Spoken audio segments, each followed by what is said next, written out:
and welcome back to another episode of, actually not another, the final episode of PODTOBER. Hosted by yours truly, Tricky. And your favorite girl, Alicia. And today, we're diving into that pull to text your ex. Go back to old habits. Or chase what you know. Keep out on pool. Or in English, which you know is not good for you. And how to rise above it. So the word, what we're really talking about today is temptation. A lot. So if you have it. Why are we getting tempted? What's the pull there of us getting tempted? Why do we have to go back to what's not I got good? tempted not too long ago. I'm not gonna lie, y'all. So the tone of this episode is very sultry, honest, a confessional, like a 1 a.m. girl chat. Heart to heart with your favorite besties. Duh. Why is it always that people we shouldn't want, we crave? Same way we should eat our vegetables, we want chips and candy. Instant gratification. For me, I think it's an itch that you gotta scratch, or like, you know, I put in the category as like a bag or a shoe. It's something you want so bad until you have it. And then you realize this And you bitch didn't is like- not all that. Yeah, she's not all that. Like, this bitch is regular. Yeah, and then I feel like it's for dating, for example. You know when you have a man who does the things he's supposed to do, he does it right. He's like the all-around good man. Yeah. But then you want the man that's give you that chase. Like, you already giving me you already giving me everything. Yeah, exactly. I don't know. But I got tempted not too long ago. Well, I wouldn't say tempted. I didn't get tempted. I didn't get tempted at all, actually. It was just a heavy urge on my heart to go, like, to reach out. It wasn't temptation, though. It wasn't temptation. It wasn't temptation. It was Because temptation would have been like, oh, I just want to fuck 1 a.m. type shit. But you reached out of well-being. yeah, it was just, but it was And heavy. you wanted your blush. It was a, it was a heavy feeling on my heart for like, but that heavy feeling on my heart been there for a minute though to like, you know, reach out. It'll be like certain times when I'm in around their area, whatever. While I'm leaving, it's like a massive, like, and I'm like a massive pull on my chest. And then you had watched a TikTok where it's like, oh, when you go like no contact and you find out he died or something. Bro, that didn't make it no better.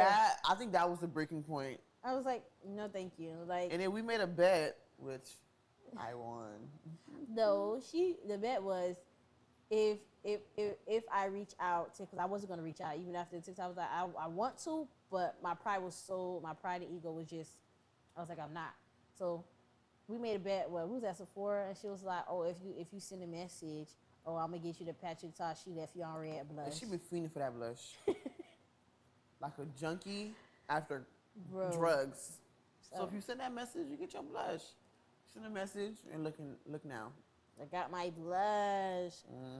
Got And my your blush. nigga. That's not my man. He never been my man. That's the problem. Okay. It's officially temptation season. When the weather get cold, well, it's not even cold yet. We in Miami, so it don't get cold. Once it hit October, For most states, it was gonna get the ice start rolling in. You want your fat nigga to lay up under. the sun, it go down earlier. Or you just want you just want comfort. That's why you run back. That's what temptation is. You want comfort. Fall is like a homey, coupley season. Hey, that's why they always be like, hey, the next 3 months I got shit to do with me. See ya in March. Yeah, because it's like Halloween, if you celebrate, you want to do couples costumes. Or November. A whore. Thanksgiving. November is like Your family. pumpkin patch pictures, this, that, and the third. Or even going to his family if y'all that close. December, Christmas, gift exchange, da-da-da-da. New Year's, Kissing. Yeah. February, Valentine's Day. I ain't gonna lie, y'all shitted on me 3 Valentine's Day Bitch, in a y'all been row. shitting on me forever. I She ain't a even shit liar. on no. She a liar. I only got one gift. One person got me a gift for Valentine's Day. I mean, no, Christmas. No, and Valentine's Day.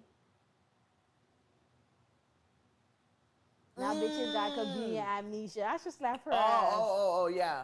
No, but that was that one time But other than that, bitch, I ain't never do no pictures. I ain't do no PJs. I ain't never do a couple pictures. I ain't never get gift exchange. Bitch, last time I had a Valentine's Day was before my baby was born, and that was back in probably 2020, 2019, one of them. Man, I miss middle school Valentine's days. Oh my gosh, it was so fun. We used to reuse them pink bags for chips and candy. Chips, candies, and that used to be people's birthday gifts. Chips, candies, and just a balloon, just a status, just so you know it's your birthday. And boys used to like me, so boys used to just give me Oh my God. candy grams. Yes, bro. Mhm. Got me a life size thingy one year. Bear? Dog. Yes, for Valentine's Day. I ain't gonna lie, I don't like them. Life size bears. They're cute, but once they get home, take the shit out of my. Yeah, I sent that shit to Haley because it's like what I'm gonna do with it. It's too big. That's what I said. Thank you. Thank you very much. Tonight we're talking about the ex you almost text, the habits you said you quit, and the place you're trying not to trade for comfort. So ladies, we're going to evolve. Men, we're going to evolve. Boys, we're going to evolve. We're not going to go back to what we know it's not good. Back. Just because you're comfortable don't mean it's good. Exactly. Comfortability. Or just because they've been there with you because your grandma died. Y'all love you hold on to the trauma. God. Oh, she been there. It's okay. That probably was her season to be there for you, be a rock. But now if nothing good is coming from it, deuces. Everybody's very comfortable. Y'all need to be okay with the uncomfortable. And 9 times out of 10, being put in an uncomfortable position, it pushes you to thrive and it forces you to move up, to elevate. So if anything, comfort is not good for you, if you ask me. Being comfortable is like you don't know nothing else. Like it's stagnant. Yeah. Comfort is stagnant. Like you do the same thing, wake up, go to work, do this, do that. Be with the same girl, we argue, and there's no progression. No progression. Let people go. You probably with a bitch to tell you, I'm happy you don't got a whip. Because you 23 with one body. Nah, but really though, like, and I see, and it happens a lot, like, oh, she was with me when I was broke, so she gonna stay. It's okay to move on. Exactly. She probably was a woman that's good for your brokenness, but now you elevated. Exactly. She probably was there when your grandma or someone passed away, but you see just here, you're just there for trauma. You don't want nobody there that's no bueno. If she no bueno, she gotta go. Yeah, and don't feel like you have to stay with someone just because they were there for you. Bitch, you all go through shit. Leave. Yes. It is okay to meet someone new and start over. And let's talk about like how can you find like see temptation in your face. Sometimes temptation look like love, like we just said, comfort, or in other words, very familiar. If it was familiar, you're going to want to stay. And it's okay for you to feel unfamiliar with certain places. Like move up, move on. There's better out there. It always say it's a song I used to always sing. What's I think it was like last year, June, past June 21st. So 21 is a good number for me too. Past June 21st. It's a song by Chandler Moore, Lead Me On. There's a part I always say, what you have for me is better, better. Listen, them plans that God have for you, Jeremiah 29, verse 11. For I know the plans I have for you, the plans for hope in the future. To not fail you, trust me, move on. Your plans is one rose. God has 150 Lexi Rose bouquet for you. Literally.